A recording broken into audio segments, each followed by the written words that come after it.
Jangan bangga dulu hati dengan harta yang berlimpah, dengan kekuasaan yang Allah berikan.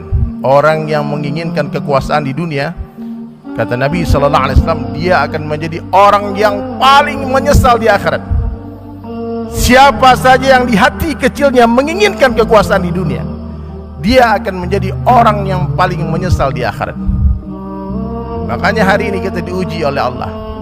Kontestasi politik baru selesai, nampak-nampaknya sebentar lagi akan ada pemenangnya. Kita belum tahu siapa pemenangnya. Wallahu a'lam bishawab. Satu kursi yang kepengen banyak, makanya berantem, caci maki, sumpah serapah, hanya gara-gara beda pilihan, saling menghina, merendahkan. Jangan hadirin.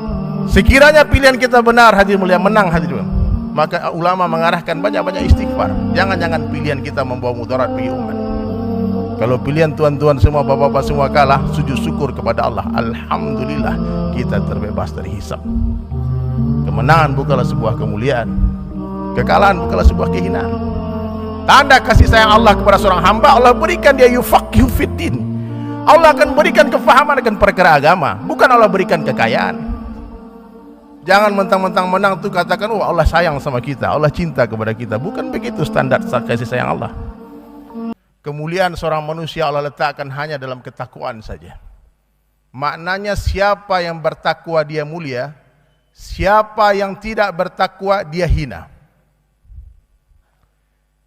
Satu orang miskin tinggal di pedalaman, di perkampungan, tak tampan, tak cantik, tak rupawan. Sudahlah miskin, penyakitan. Dia bicara, tak ada orang dengarkan suara dia. Dia bagi usulan, tak mungkin diterima usulnya. Dia pinang anak orang, tak ada yang terima dia jadi menantu. Malang nasibnya nampaknya dalam pandangan manusia, tapi ternyata di hatinya ada ketakwaan kepada Allah. Ketahuilah orang semacam ini, dia lebih mulia daripada seluruh orang-orang kafir, raja-raja kafir yang ada di seluruh dunia ini. Maka hadirin sekalian, seluruh suasana keadaan yang Allah hantar di dunia adalah ujian saja. Kekayaan bukanlah sebuah kemuliaan, kemiskinan bukanlah sebuah kehinaan, tapi ujian. Allazi khalaqal mauta wal hayata liyabluwakum ayyukum ahsanu amala. Sengaja kata Allah, aku menciptakan kematian dan kehidupan untuk apa? Ujian. Allah menguji kita bukan karena Allah tidak tahu siapa kita, tapi supaya kita tahu siapa Allah Subhanahu wa taala. Apa ujian bagi orang-orang kaya? Apakah dia bersyukur atau tidak? Gunakan harta untuk agama. Apa ujian bagi orang-orang miskin? Apakah dia bersabar dengan kemiskinannya? Dan orang miskin yang bersabar akan Allah masukkan ke surga 500 tahun lebih awal daripada orang-orang kaya yang bersyukur. Kenapa demikian? Kata Sayyidina Ali karamallahu wajah, harta yang halal akan dihisab, yang haram akan diazab. Jadi jangan bangga dulu hadirin dengan harta yang berlimpah, dengan kekuasaan yang Allah berikan. Orang yang menginginkan kekuasaan di dunia, kata Nabi SAW, dia akan menjadi orang yang paling menyesal di akhirat. Siapa saja yang di hati kecilnya menginginkan kekuasaan di dunia, dia akan menjadi orang yang paling menyesal di akhirat. Makanya hari ini kita diuji oleh Allah. Kontestasi politik baru selesai 2 hari yang lalu. Nampak-nampaknya sebentar lagi akan ada pemenangnya. Kita belum tahu siapa pemenangnya. Wallahu a'lam bishawab. Sekiranya pilihan kita benar, hadirin mulia, menang hadirin, maka ulama mengarahkan banyak-banyak istighfar. Jangan-jangan pilihan kita membawa mudarat bagi umat. Kalau pilihan tuan-tuan semua, bapak-bapak semua kalah, sujud syukur kepada Allah. Alhamdulillah, kita terbebas dari hisab. Kemenangan bukanlah sebuah kemuliaan, kekalahan bukanlah sebuah kehinaan. Tanda kasih sayang Allah kepada seorang hamba, Allah berikan dia yufaqihu fiddin. Allah akan berikan kefahaman akan perkara agama, bukan Allah berikan kekayaan. Jangan mentang-mentang menang tuh katakan, oh Allah sayang sama kita, Allah cinta kepada kita. Bukan begitu standar kasih sayang Allah.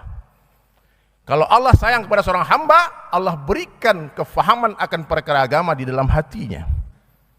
Salah satu tanda-tanda orang disayang Allah itu, ketika azan berkumandang, Allah mudahkan langkah kaki dia menuju istana Allah. Ketika 2/3 malam, Allah bangunkan dia untuk bermunajat di dalam tahajudnya. Kekasih Allah itu tidak mungkin tidak tahajud. Tidak mungkin wali Allah tidak tahajud, tidak mungkin. Tidak mungkin wali Allah tidak sholat 5 waktu di masjid, tidak mungkin.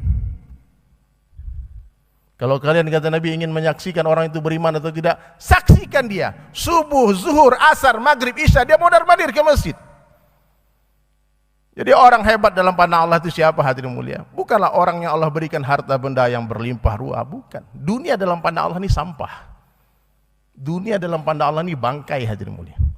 Tidak lebih berharga daripada 11 sayap nyamuk. Kalau saja harga dunia dalam pandangan Allah sama dengan 11 sayap nyamuk, wallahi, kata Nabi, orang-orang kafir tak akan diberi minum walau seteguk air pun di dunia. Jadi kalau orang beriman minta dunia kepada Allah, lalu Allah tak bagi, jangan marah. Allah sudah mempersiapkan kita sesuatu yang jauh lebih baik daripada dunia. Allah telah mempersiapkan surga untuk seluruh orang beriman. Sama seperti ada satu orang yang Tuhan bapak-bapak sayangi datang ke rumah. Kita memuliakan dia, kita mencintai dia. Tahu-tahu dia datang ke rumah kita minta sampah di rumah kita. Tak mungkin kita berikan. Masuklah ke dalam, aku siapkan yang bagus, lebih bagus daripada sampah. Allahumma la aisha illa aishul akhirah. Aku pastikan, kata Nabi, tidak ada kehidupan kecuali kehidupan akhirat. Jadi jangan bangga dengan dunia, Pak. Celupkan ujung jari telunjuk kalian ke samudera yang luas, dan lihatlah air yang ada di ujung jari kalian. Hadhihi dunya, itulah dunia. Nothing. Tidak ada apa-apanya. Hari ini orang berebut tetesan air itu, mengabaikan samudera yang luas. Satu kursi yang kepengen banyak, makanya berantem, caci maki, sumpah serapah. Hanya gara-gara beda pilihan, saling menghina, merendahkan. Jangan, hadirin. Kita sudah salah langkah. Mestinya dalam pemilihan amir, pemilihan imam, pemilihan pemimpin di dalam Islam itu mudah, dengan musyawarah saja. Tidak perlu biaya triliunan. Tapi karena kita masih belum kembali kepada hukum-hukum Allah, akhirnya kita sibuk, hadirin mulia, mengikuti cara-cara yang dibuat oleh orang manusia, hukum manusia. Satu butir berlian dianggap sama dengan satu butir kerikil. Ini kebodohan. Tapi kita dipaksa percaya satu suara singa sama dengan satu suara nyamuk. Ini hukum yang kita pakai hari ini. Dan semua diam.